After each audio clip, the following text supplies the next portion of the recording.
Om Maganati Mirandasya Ganagana Salakya Chaksurun Militam Yena Tajmai Sri Gurave Namaha Sri Chaitanya Manobhistam Stapitam Yena Bhutare Sayamurpakaramayam Darati Soa Parantikam Vandeham Sri Guru Siyata Parakamanam Sri Gurun Vaishnavam Sya Sri Rupam Sagadatam Sahagana Raganatam Vitam Samsajevam Sadvaitam Savadutam Parijana Saitam Krishna Chaitanya Devam Sri Radha Krishna Padan Sahagana Lalita Shri Vishakhanvitam Sta Nama Om Vishnu Padaya Krishna Pastaya Bhutare Srimati Bhaktivedanta Swami Tinamani Namaste Sarasati Deva Gauravani Bhajanini Nirvishesa Sanyavadi Paskata De Satani Sri Krishna Chaitanya Prabhu Nityananda Sri Advaita Gadadhar Sri Vasadi Gaur Bhaktivinoda Hare Krishna Krishna Krishna Hare Hare Hare Ram Ram Ram Hare Hare.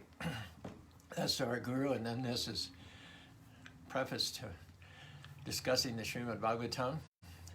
Narayanam namaskritam naram chaiva narottamam devam sarasatim vyasam tato jayo dhyarya nashta prayasho bhadresu nityam bhagadasevya bhagavate atama shoki bhaktir bhavati naistiki nigama kaparu garitam phalam shukam akaramita dravisavitam pivata bhagatam rashamadhyam ahora hora shikabhavivakaha. Thanks for joining us, Sundari Priya, Joe, Rakeshji. It's Wednesday, Wisdom Wednesday. This is the last of this week's 3 segments on the Srimad Bhagavatam. Good morning, Prashant. Appreciate all of your interactivity. Last thing we want is for all this to be a one-way street, just me giving and giving and giving and you sitting passively. What I particularly enjoy about our get-togethers, good morning, Jimmy, are your comments, your emojis. 2 days ago, Prashant came up with a quote from Shakespeare, "Our revels now are ended," to talk about the temporality of this material world that I was reaching for and couldn't quite grasp. Really appreciated that contribution. Good morning, Bill. Yesterday, a devotee, forget what his name is, Sada Shivaya Shastrakrit. Morning, Anjali. When we made our little rap song about karma, he jumped in to the comment section with the lyrics to John Lennon's song Instant Karma. And when I got back to him and said, well, it doesn't really happen instantly. Sometimes it takes a while. Then he came back with another quote, "The mills of God grind slowly, that they grind exceeding small, though with patience he stands waiting, with exactness grinds he all," which I thought was much more, address itself much more directly to the timeline. You know, the karma is like planting seeds, and they don't sprout up instantly. They take some time, and different seeds take different periods of time to germinate. Every spring when we plant and we get the seeds, you know, some seeds take 80 days, some seeds take 60 days, some take 50 days, some take 40 days before you get the fruit. But anyway, my point is that we really appreciate, you know, if anything I say triggers anything, just go ahead and type that in. If I'm reaching for a quote and I can't quite pull it up, give it to me. If you have any question, ask the questions. Let's be partners in this and make it a really dynamic show so that anybody who happens on it will be not able to leave it. Good morning, Rupa Manjari, Bill. 3rd verse, 3rd chapter, 1st canto. Yashai Vayava Shamshtani Kaupito Loka Vishtara Tad Vai Bhagavato Rupam Vishudam Sattvam Urjitam. It is believed that all the universal planetary systems are situated on the extensive body of the Purusha, but he has nothing to do with the created material ingredients. His body is eternally in spiritual existence par excellence. Purport by Prabhupada. The conception of the Virata Rupa or Vishwarupa, morning Sanjay, of the Supreme Absolute is especially meant for the neophyte who can hardly think of the transcendental form of the personality of Godhead. To him, a form means something of this material world. Form is equated or synonymous in the minds of most people with something material. They cannot conceive of a spiritual form. And therefore, an opposite conception of the Absolute is necessary in the beginning to concentrate the mind on the power extension of the Lord. The Lord is, for a materialistic person who can't go beyond matter to grasp the idea of spirit. It's just enough for them to know that the Lord is big. That's why the Rath Yatra Festival is so captivating, so stunning, so memorable, so unforgettable, because there's Lord Jagannath's up there with his big saucer-like eyes beaming all over the crowd, and he's riding on this huge chariot, unstoppable. In fact, the Jagannath chariot came in English language as juggernaut, something which is immovable, unstoppable, inexorable. So this materialistic conception of the Lord as something big is for people who can't get beyond matter, obviously. So as stated above, the Lord extends his potency in the form of the Mahatattva, which includes all the material ingredients. So that Virata Rupa, that universal form of the Lord we read about in the 11th chapter, is basically representation of the Mahatattva, the material ingredients.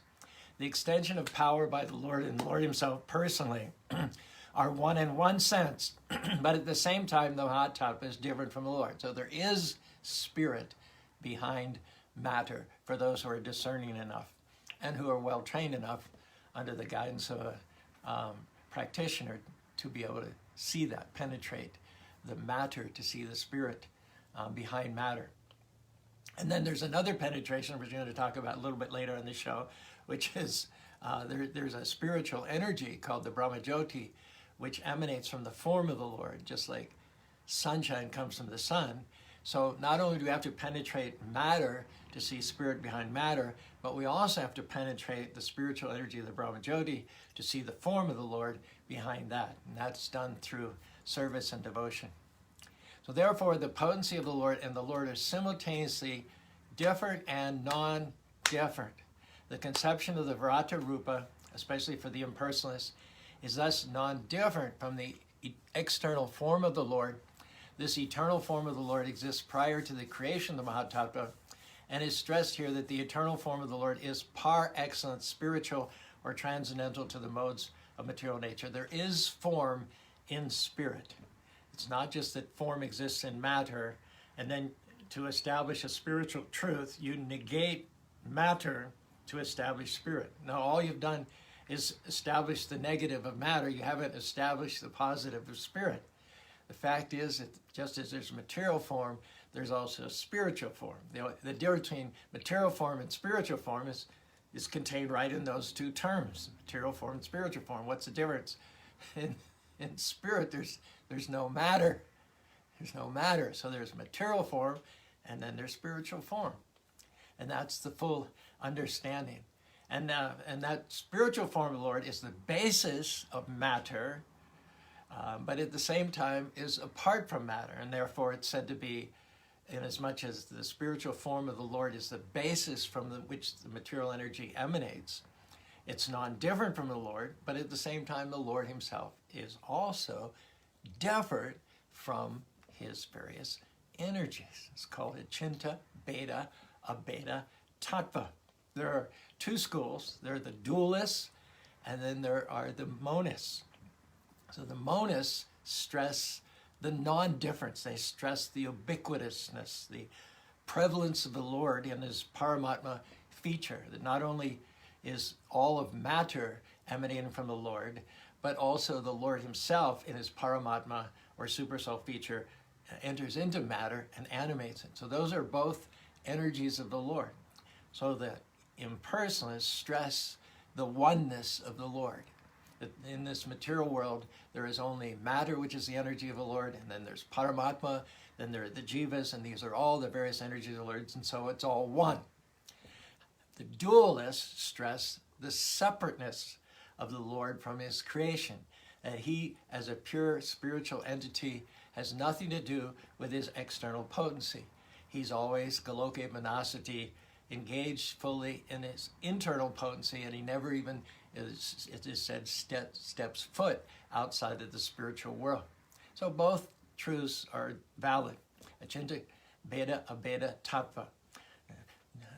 The separateness is true, and the oneness is also true. Now we, as devotees, emphasize the separateness, not denying the oneness, but for us the separateness is all important because You cannot love unless there are two people. So, two people presupposes reciprocal love and a sweet, intimate relationships. So we are basically between the dualist and the impersonalist, we're more on the dualist side, but we don't deny the truth of the impersonalism, but it's a lower truth, it's a lower stage of realization. The impersonalists would have you believe that it's a higher stage of realization, but then they miss out on all the sweetness, all the bliss, all the relish of loving the Lord, of expanding themselves, developing themselves as individuals, created eternally separate from the Lord, by the Lord, so that we could love the Lord, endowed with talents and abilities and attributes that we can use to honor the Lord and meet challenges and even opposition.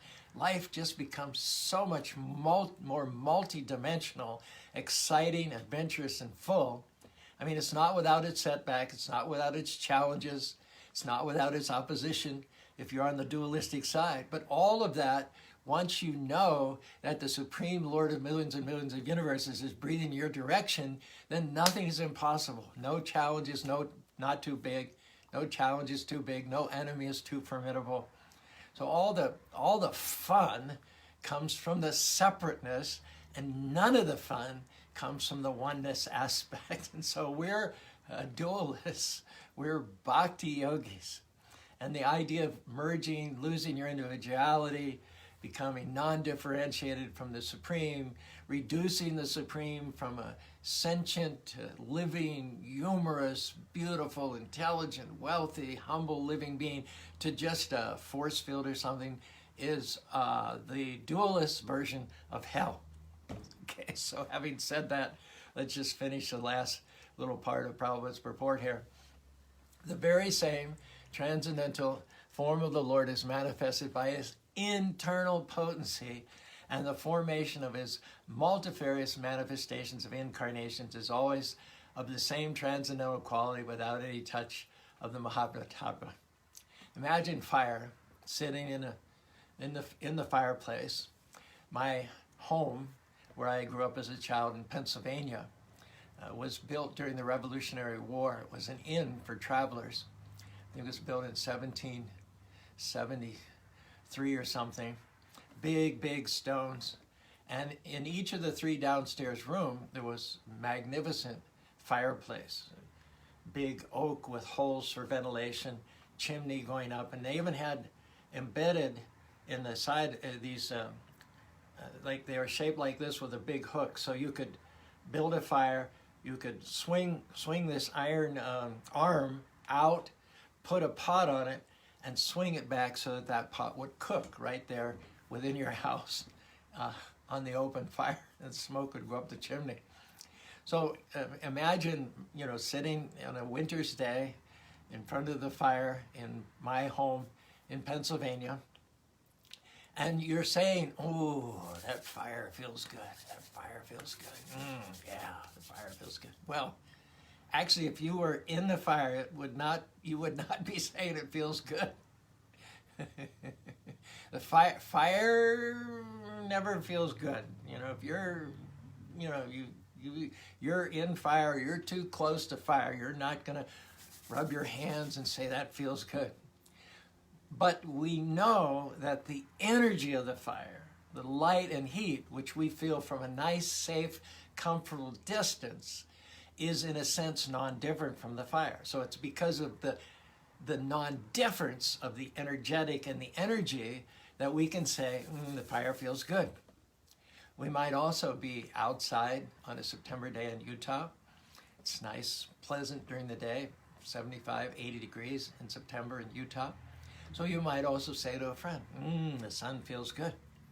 Well, the sun wouldn't feel good. It wouldn't feel good if you were closer to the sun. It wouldn't feel good if it was 110 degrees.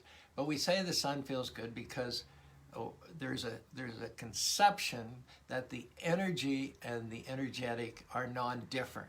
There's a sense in which they're non-different. So because the energies of the sun are light and heat, so we say the sun feels good. We're really saying the energy of the sun feels good. but there's a sense that the energies and the energetic are inseparable and non-different. After all, you can't think of the sun without thinking of sunshine. You can't think of the sunshine without light and heat. You can't think of light and heat without thinking of the sun, or without thinking of electricity, or without thinking of fire. So they're all sort of inseparable, you might say. At the same time, we know that I'm not in the fire when I say the fire feels good. I'm not on the surface of the sun planet, which is 93 billion miles away, million miles away, when I say the sun feels good. So there are both conceptions. The conception that the energy is non-different from the energetic, and then there's also the obvious that the energetic is at the same time different from the energy. The fire is different from the light and heat. The sun globe is different from the sunshine. And indeed, this is all totally applicable to the absolute truth.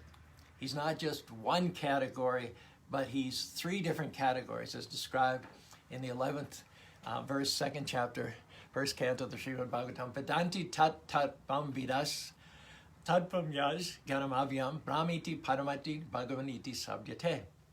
Just like those who are in full knowledge know about the difference of the fire and the non-difference of the fire. They know about how the sun globe is different and how the sunshine is non-different.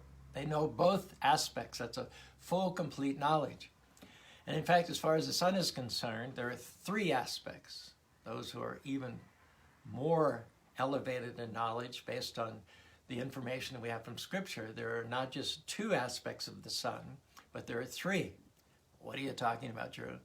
Yeah, we talked about the sunshine, which is the effulgence from the sun. We talked about the sun globe, but from the Bhagavad Gita, imam vibhashito yogam proktavamahavyam, we get further information that just as there's cities and civilization here on Earth planet, there are cities and civilization on the sun planet also. Just as we have President of the United States, there's also the President of the sun planet, and his name is Vivaswan. So that presents us with a third aspect, the sunshine, the sun globe, and the sun god. So similarly, the absolute truth has three aspects. The lowest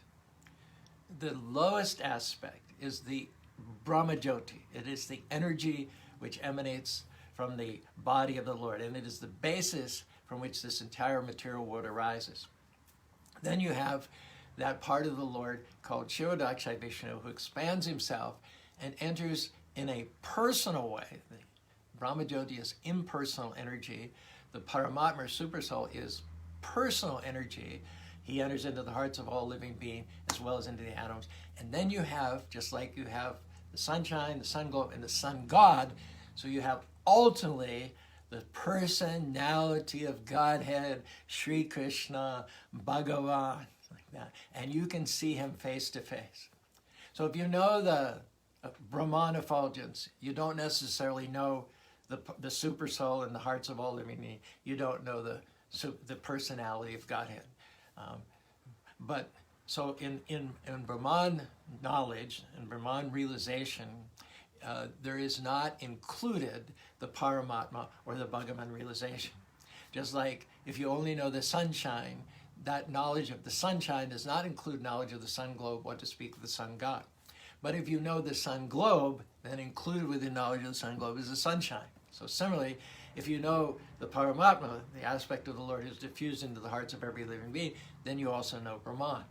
So Brahman is included within Paramatma realization. However, going back to the sun analogy, if you know the sun god, that presupposes that you also know the planet over which the sun god presides, and you also know the sunshine, which is a diffusion of the energies of the sun god.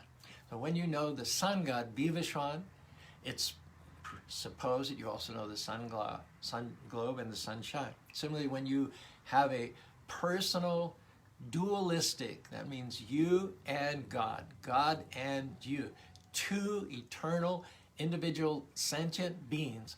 When you have two, then the summum bonum, the purpose, the destination, is to realize God face to face and awaken that dormant relationship with him. And if you have that realization of the personality of Godhead, called the Bhagavan realization, then that includes the realization of the Lord within the heart, and it includes the realization of the all-pervasive Lord, the energies of the Lord. So that's what the dualists, that's what the bhakti yogis aim for. They aim for pleasing the Lord in such a way that the Lord reveals himself to us and we stand before him face to face.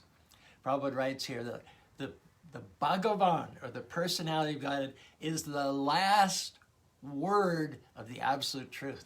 What a great way to express that.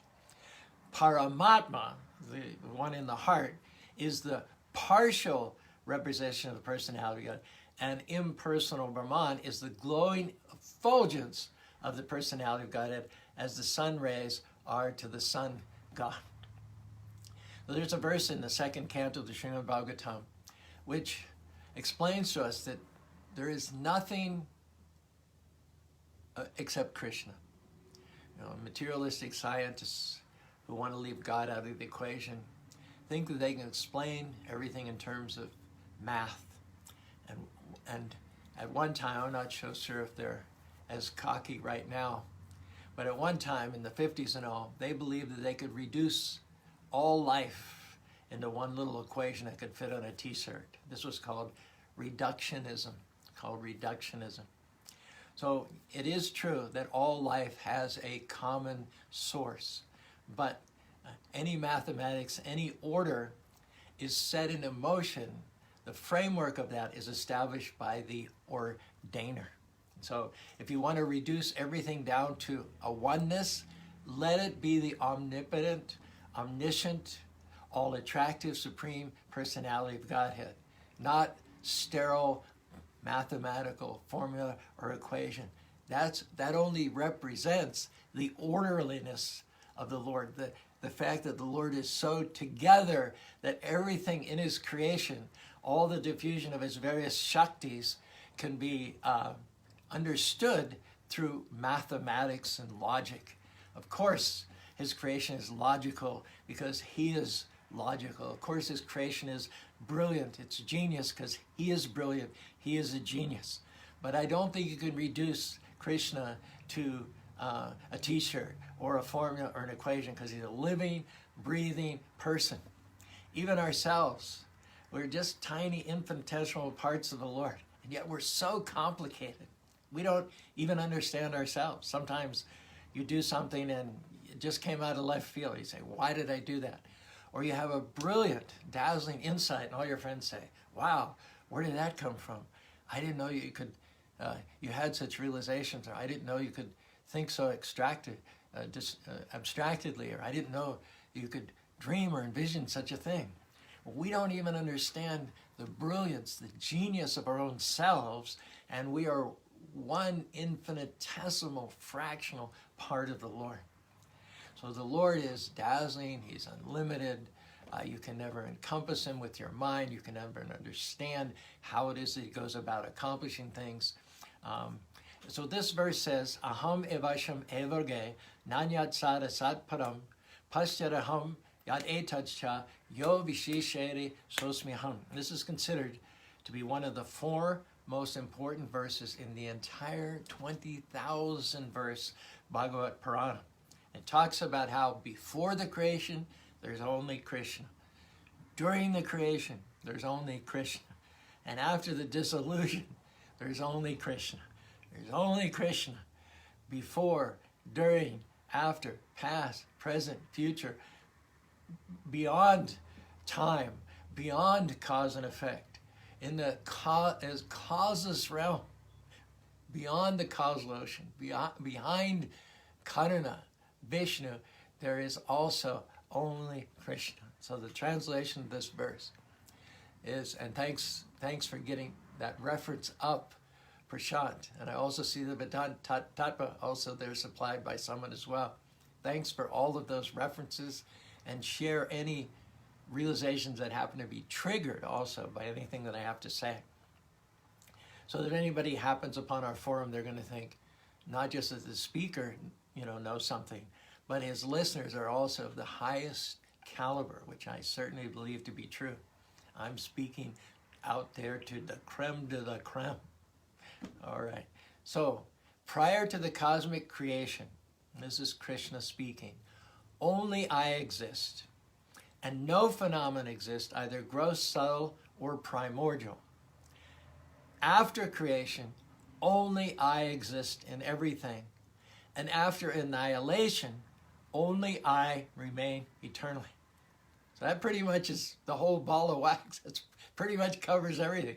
Prior, I exist. During, only I exist. After, only I exist. And the word used here is aham. Now, it's very difficult for the impersonalists, not that they don't try, to explain away the use of the word aham in this verse. Krishna is saying, I. It's not talking about my Brahmajyoti. He's not talking about himself, the unseen or unmanifested within himself. He's talking face to face with his devotee. He's saying, I, aham. It's very specific meaning for aham. It's not a vague term that can be twisted and perverted and whimsically interpreted as something impersonal or ineffable. No. When Krishna, standing before his devotees, face to face, says aham, that is very specifically referring to the Supreme Personality of Godhead and no one or any other thing. Prabhupada severely criticized Dr. Radhakrishna in his interpretation or commentaries on the Bhagavad Gita, where he took this verse in the 18th chapter where Krishna says to her, Manmana bhava madbhakta madjigi mam namaskaru mamevasasi sattva pratijana priyoshi me. The mam word is used here over and over and over again. Krishna is standing on the chariot, face to face, like 2 feet away from Arjuna, and he's saying, think of me, become my devotee, bow down to me, worship me, and in return you will come to me.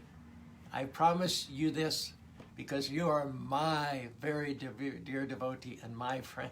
And Dr. Radhakrishna says, it is not to the personal Krishna you must surrender, but to the impersonal within Krishna. And Prabhupada said, Dr. Radhakrishna, he lost all his credits.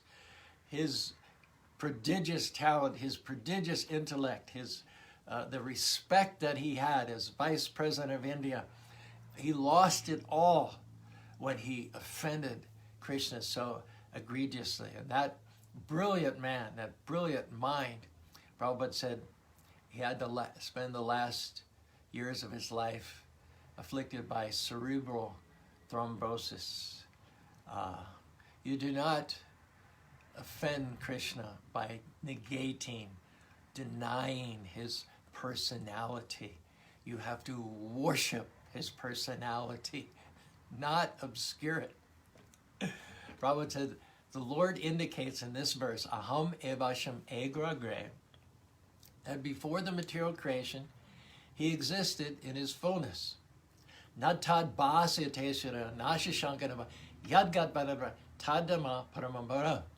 Besides this material creation, there is a spiritual creation where there is no need for sunlight or moonlight or electricity. It is a self-effulgent world. Those who live there are eternally illuminated, nityasiddha, liberated beings who serve the Lord with great love and affection. The souls who, having come to this material world, experience the darkness, the ignorance, the pain, the misery, and the suffering, who are fortunate enough to connect themselves to a realized devotee of the Lord and serve that realized devotee of the Lord in disciplic succession and ultimately go back home, back to Godhead, is said, having returned back to Godhead, they never again return, lapse again to this material world. We can fall down once. Some of us have indeed done that.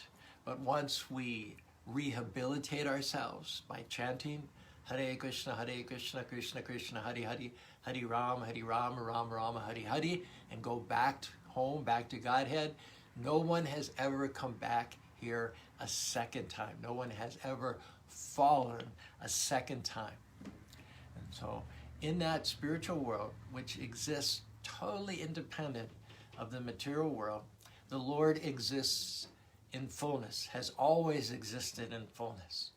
It is said, Aishwarya Shamagasha Viryasya Yasasa Gyanavayarashi Sanam Bhagam Itingana. When we say, someone asked me, one of our volunteers, Austin, asked me the other day, he said, why do you say Godhead? Why don't you just say God? Because any powerful, influential person is always surrounded by secretaries, by press people, by security people. You'll never see, for instance, the President of the United States walking down the street all by himself, unprotected, unsupported. You'll never see that. The indication, the evidence of their influence and power is exhibited by how many assistants and servants they have around them. So God is the most powerful, the most influential. So he's not living in a vacuum. He's not locked in a room all by himself somewhere.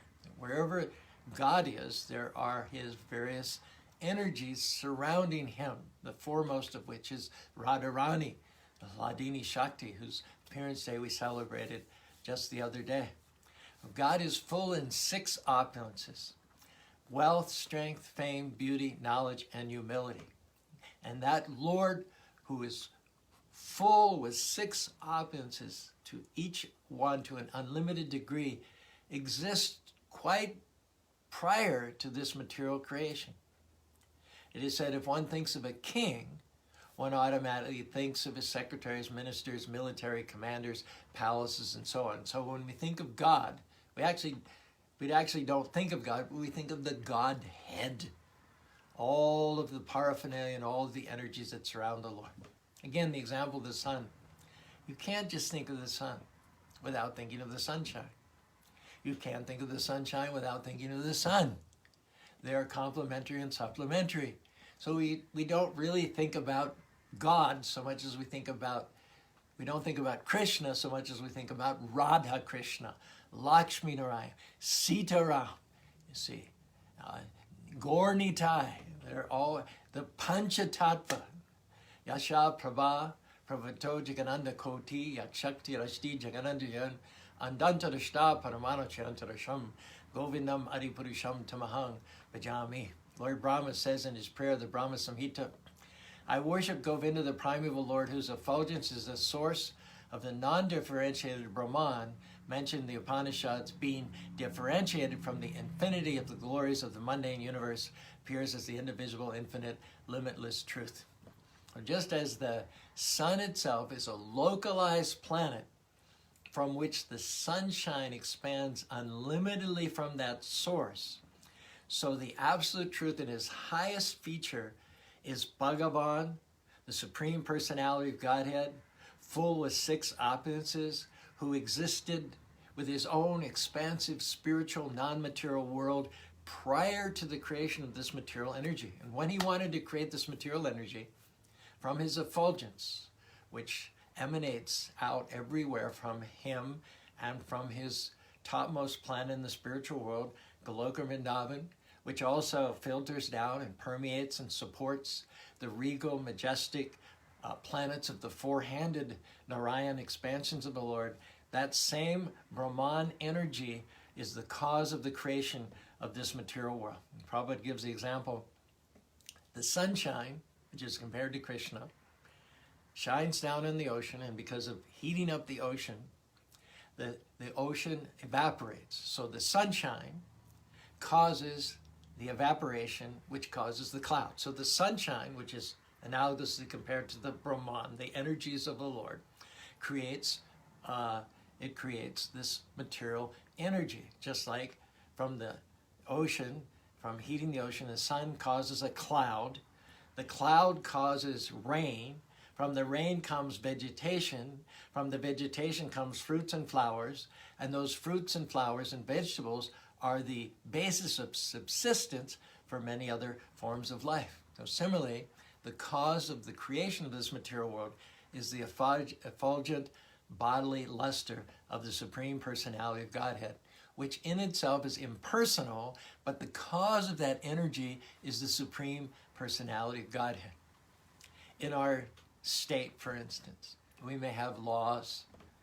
The laws may appear to be impersonal. The fact that you have to drive on the right-hand side of the road, the fact that you have to do this and this and that. There's even being considered a law that you have to wear a mask now in public places. Without debating the infringement or non-infringement of individuals' rights on the issue, the point is that the laws often appear to be impersonal. However, they're always established by persons. So behind the impersonal laws are always persons. So the Brahman effulgence, which is itself is impersonal, is the basis for this material world, just like the cloud is the basis for all varieties of fruits and vegetables. But behind the impersonal Brahman effulgence is the personality of Godhead. In the Sri Upanishads, Hiranmayena Patanim Sasyape Tamakam Tattam Bhusham Abharmanu Satya Dharmaya Drishyate. It is important to not be dazzled, befuddled by the effulgence coming from the form of the Lord, because it's brighter than 10 million suns, and it's easy to make the mistake of thinking that this is the ultimate, this is the highest truth. Rather, one should have the eyes to see behind the veil of the Brahman effulgence, to see that form of bliss of the Lord, which sits behind the effulgence. Hiranmayena patritam, sasyapitam, tattam bhusham bhavan, satya dhamaya drishyate. We'll continue this verse on Monday, and I think we've churned the ocean of nectar sufficiently for now. What do you think? Thanks for joining us, Thomas. Hare Krishna. Thanks for your comments. I can see if there's, let's see what else there is here. Avish, thanks for joining us. You were with us yesterday. We appreciate that. The example of the train is coming to town. Yes, that's a good example to illustrate the three aspects of the absolute truth. Prashad is coming through with some nice quotes from the Veda base. Radhe Sham by Bobby Sanjaya. Thank you all for joining us. Bill, look forward to reading your comments, and perhaps you'll join us on the weekend also. Saturday nights at 7, as well as Sunday at 5:15. We have our motivational talks, Chant for Change series of talks. And then we'll be back with you next Monday for Motivational Monday, followed by Transcendental Tuesday and Wisdom Wednesday. We always appreciate you joining us. We appreciate your comments. We appreciate your emojis. We appreciate your sharing of all of this. We appreciate your contributions. We're in partnership to not only enrich ourselves, but to enrich anybody else who might happen in the course of scrolling through Facebook and the internet, happen upon us and be attracted, not having come upon us, find something there by which they'll stay and start their spiritual journey back to home, back to God. And thank you once again for joining us.